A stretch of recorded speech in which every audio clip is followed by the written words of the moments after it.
All right, as we start this planning phase, it's the same process that we do every time. I'm gonna ask you to identify your inputs and outputs. I'm gonna ask you guys to figure out, okay, what exactly is this thing going to do, and write some rubber duck code, okay?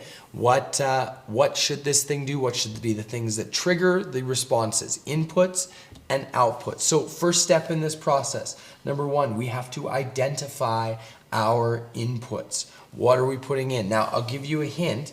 The input that we're going to use for this one is this ultrasonic sensor.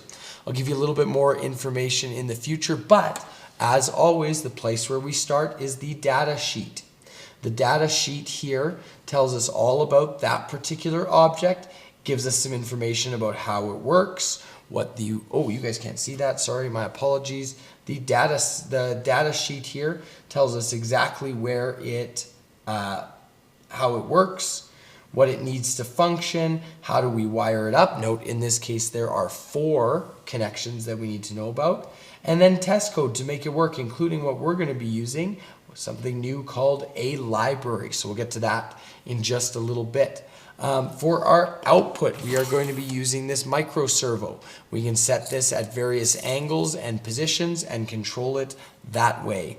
Again, the data sheet for that one is here. That has all the information that we need to know. So go ahead and start filling out your data sheet here, or your information in here of what we are using. And then I want you to pause and consider with this rubber duck code. I'm not going to give you the rubber duck code. What do we want to do? We've got something that's going to detect how far away the dog is from the door, and we've got something here that's going to actually move something. So now your time is to think about what is it actually going to do. Now, this is phase 1 of it. We're adding a new phase. So when you're done with this portion of it, I want you and your group to move on to the next video, where we're going to talk about actually physically building a contraption that's going to actually work.